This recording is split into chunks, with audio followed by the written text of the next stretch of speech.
Good day, ladies and gentlemen. The brightest of you might have noticed that I skipped a Horus Heresy book so I could read both Portrayal books together. Today, however, we go back to fix that as I've just finished Nemesis by James Swallow. Nemesis contains two storylines. One follows a squad of assassins, one of each clade in fact, that are tasked with assassinating Horus Lupercal. You might have heard of him. The other follows Spear, a demonic assassin creature that Erebus has sent to kill. Well, that would be a spoiler, but you might also have heard of him. What the second storyline is really about, however, is showcasing what life in the Imperium is like during the early years of the Heresy, with the planets having to decide between a faraway emperor or a rebel leader who is very much knocking on their door. And no matter which side the planet chooses, you can guarantee that the population will be split between support for the God Emperor or House Atreides. So yeah, if you want to see if the assassins can murk the War Master, or what's up with Erebus' pet and what Heresy life is like, then you gotta read this book for yourself. Let me just start off by saying that I didn't like this book very much, because it was a massive pain in the ass to get through. It's hard to explain, but you know how some books just flow, how they make you want to turn the page and keep reading, how they immerse you into the plot until you suddenly have lost an hour of your life? Well, this book doesn't. In fact, it kinda does the opposite for me. This might be a bit of a subjective thing, but I feel like the way these stories are pasted together basically ruins the book for me. See, every other paragraph, no not chapter, every other paragraph switches to the other storyline. Basically you get a dozen sentences of each chapter and then it switches again. Which for me at least was the precisely correct amount to ruin all the tension and immersion.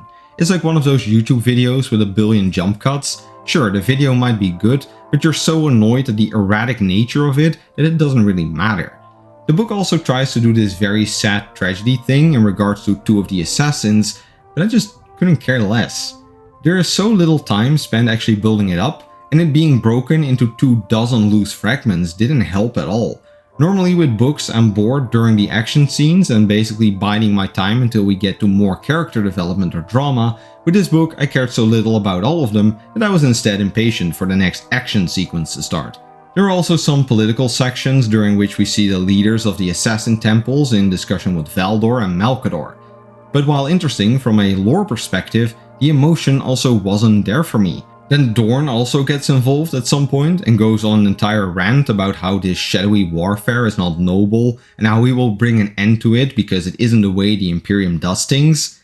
This is supposed to be some grand statement, I guess, that makes you root for the good guy Imperials, but instead it just makes me roll my eyes. Not just because of how melodramatic and Shakespearean every Primarch, High Lord and Custodes talks, in this novel at least, but also because it makes no sense lore-wise. Like, are we just ignoring the existence of the Raven Guard, the Night Lords, the Alpha Legion, the Dark Angels, the Luna Wolves and the Dead Guard here?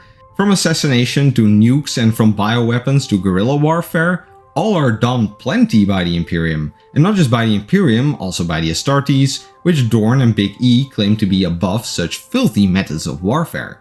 One thing that this novel did do very well though is the portrayal of the assassins. We get to see one from each temple and all of them are cool and unique.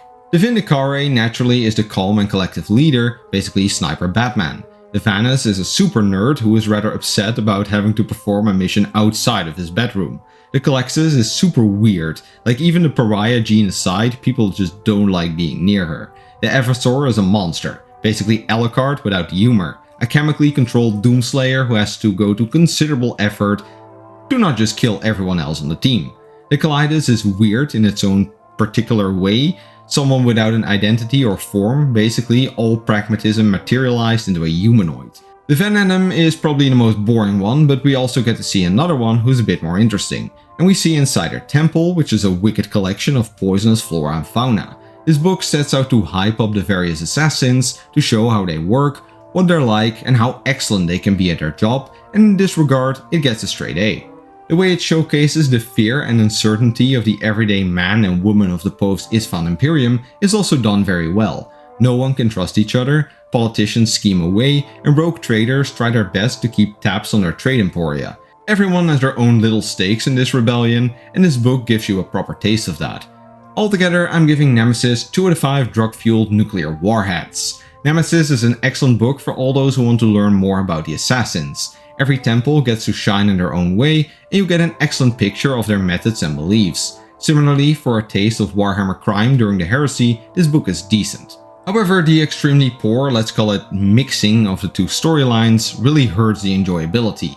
The discussions on Terra make little sense, and it is as emotionally lacking as a 3-day-old pancake. And finally, I would again like to give a little reminder about the fact that all review videos will soon move to the Grimdark Reviews channel, so if you're here for the reviews, then make sure to subscribe to that channel as well. And with that out of the way, that's all I got for you today, so have a nice evening.